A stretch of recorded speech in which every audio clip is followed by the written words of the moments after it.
conformado por Nicole Fernández Araujo, Brenda Roa y Adalisa Reyes Murillo. Nosotros les estaremos hablando sobre la fiebre tifoidea. En su agente causal, fiebre, la fiebre tifoidea es causada por la bacteria Salmonella typhi, una variedad de salmonela que solo afecta a los humanos. Su vía de transmisión es fecal oral, principalmente a través de agua contaminada, alimentos contaminados, manos sucias por una mala higiene, y personas portadoras crónicas pueden seguir diseminando la bacteria aún sin síntomas. En su epidemiología, eh, esta es endémica en muchas regiones del mundo en desarrollo, especialmente Asia Meridional y Sudoriental, África subsahariana, América Latina en algunas zonas con saneamiento deficiente. También afecta especialmente a niños y adolescentes, personas sin acceso a agua potable y sistemas de saneamiento. Tienen una incidencia estimada mundial alrededor de 11 a 21 millones de casos anuales, entre 128.000 a 161.000 muertes por año, y la vacunación y el acceso a agua segura han reducido la incidencia en muchos países desarrollados. Hasta que estoy en exposición, las dejo con mi compañera.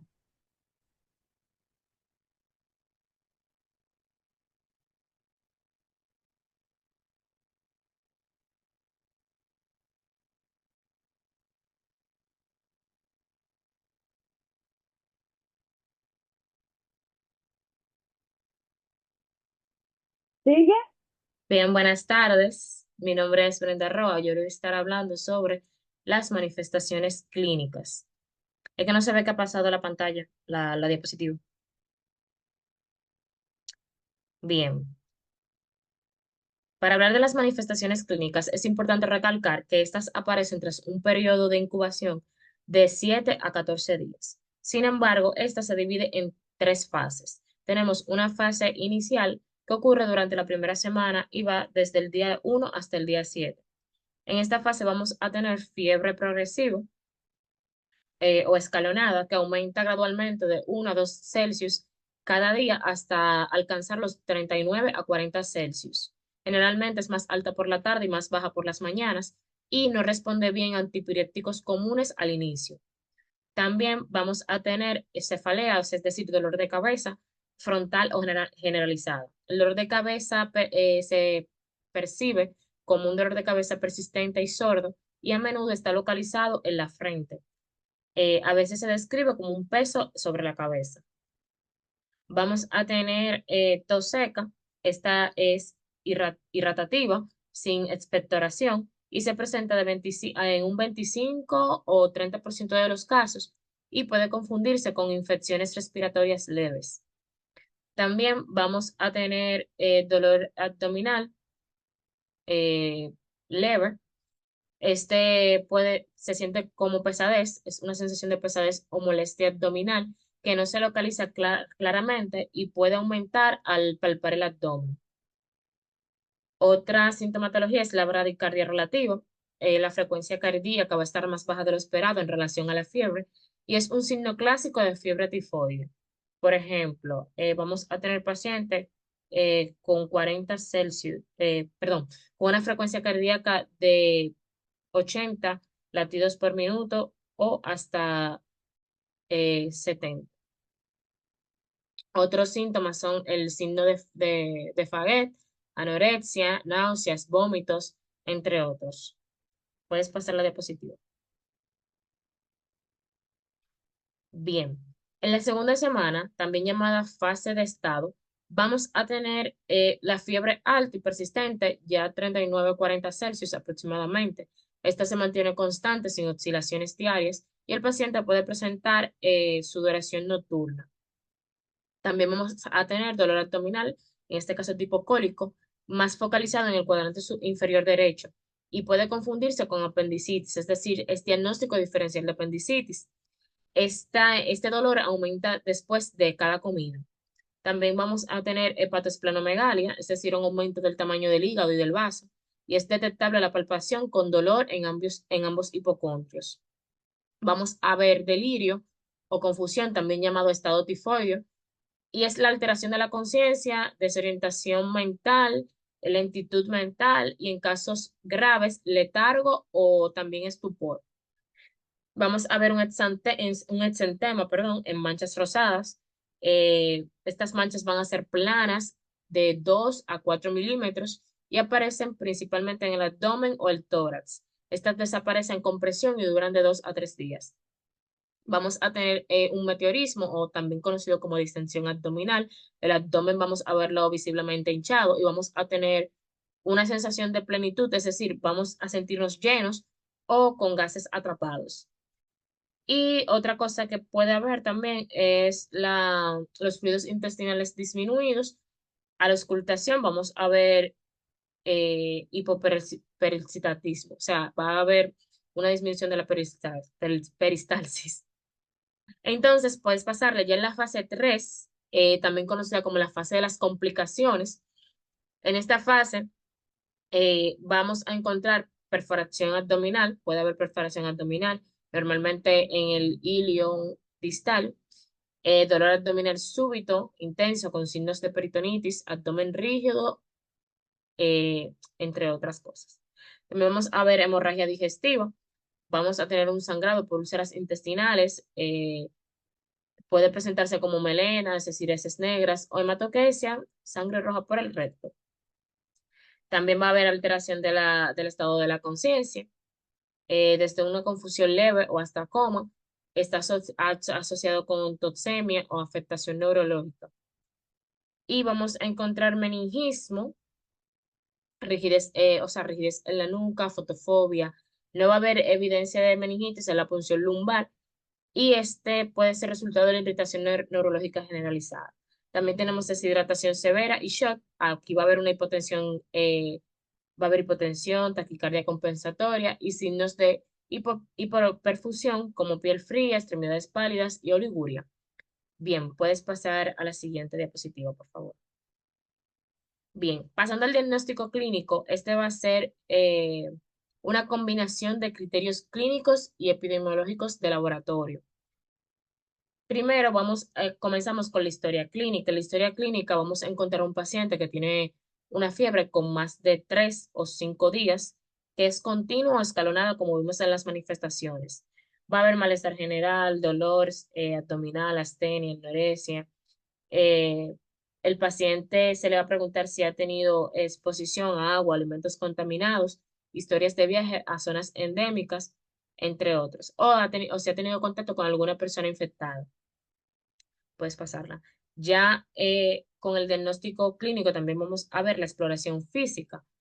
Vamos a ver si el paciente ha presentado fiebre sin taquicardia proporcional, es decir, si hay bradicardia relativa, hepatoesplenomegalia, si tiene exantema, si se le puede visualizar esas marcas de color rosa, si se le revisa la lengua, a ver si tiene lengua saural y a ver si hay dolor en el cuadrante inferior derecho.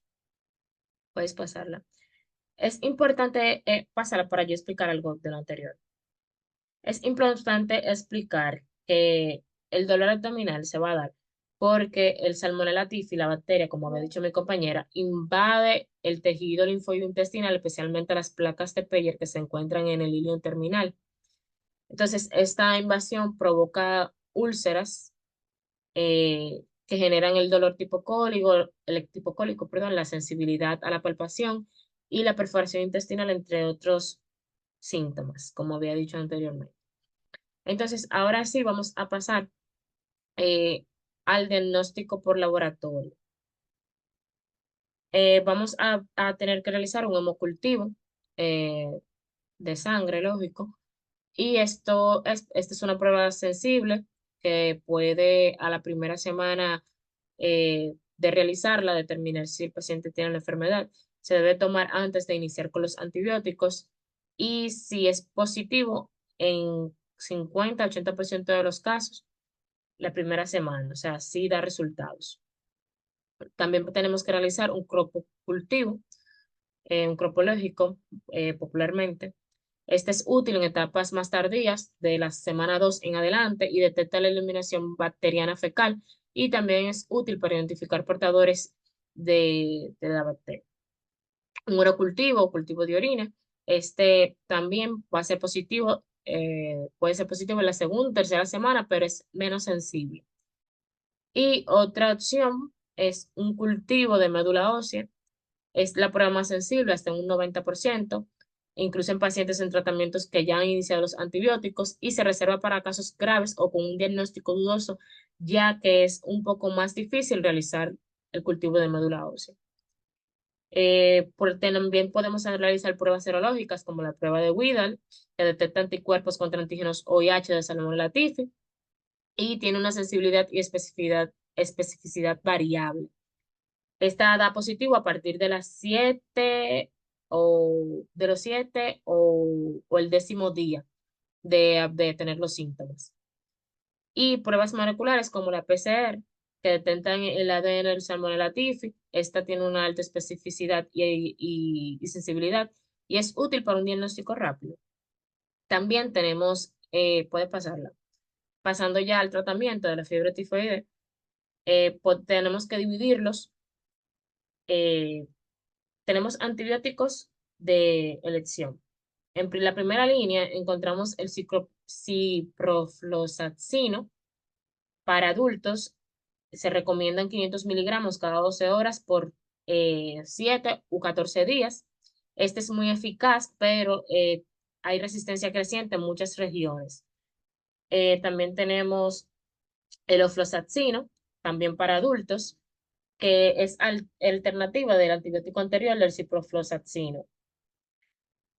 Vemos que en casos de resistencia se debe usar ceftriaxona, ya sea intramuscular o intravenosa, de 1 a 2 gramos por día, entre 10 y 14 días. Esta es buena opción para casos graves o complicaciones. Y también acitromicina oral, 500 miligramos por 7 días, y es efectiva incluso en cepas multiresistentes. Ya para niños y mujeres embarazadas se recomienda usar ceftriaxona o acitromicina, ya que son seguros y efectivos. Puedes pasarlo. A ver. Ok. Para los cuidados generales como tratamiento, se tiene que tener en cuenta mantener una buena hidratación, ya sea oral o intravenosa, según el estado del paciente. El reposo en cama debe ser constante, o sea, tiene que detenerse durante la fase aguda, una dieta aliviada, liviana y fraccionada, y se deben monitorear constantemente los signos vitales y el estado neurológico del paciente. El control de la fiebre se debe manejar con paracetamol o metronidazol y evitar los AINES como ibuprofeno por el riesgo gastrointestinal, como vimos que había en los síntomas. También puedes pasar. Bien, también tenemos que tener en cuenta que hay un tratamiento ante las complicaciones que puede presentar el paciente ya en la fase de las complicaciones, la última fase de las manifestaciones clínicas. Está como la perforación intestinal o hemorragia digestiva. Aquí el paciente va a requerir cirugía, ya eso sería una urgencia quirúrgica.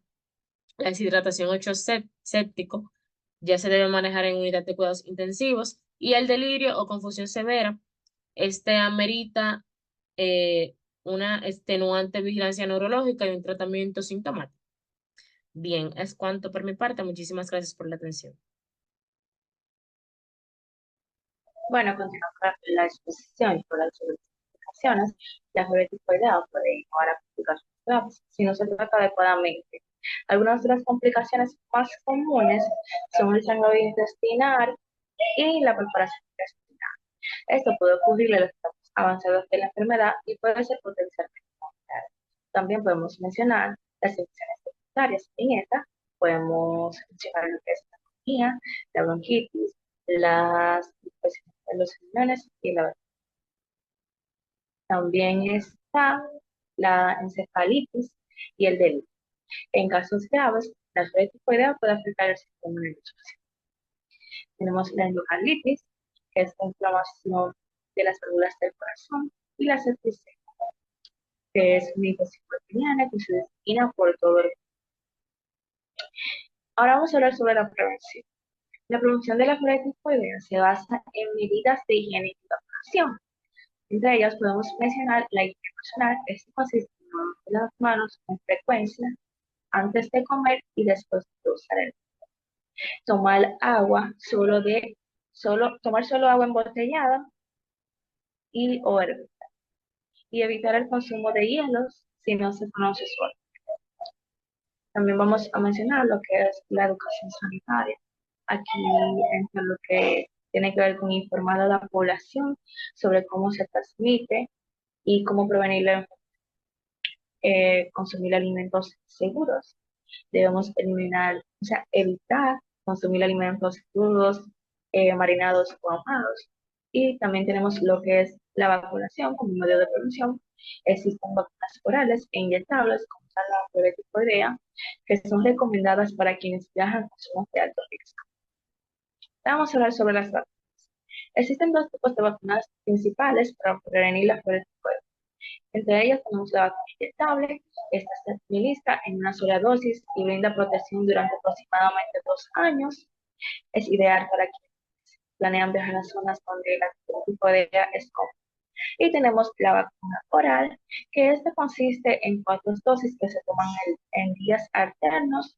Esta ofrece una protección por hasta 5 años y debe completarse al menos una semana antes de viajar. Esto ha sido todo. Muchas gracias.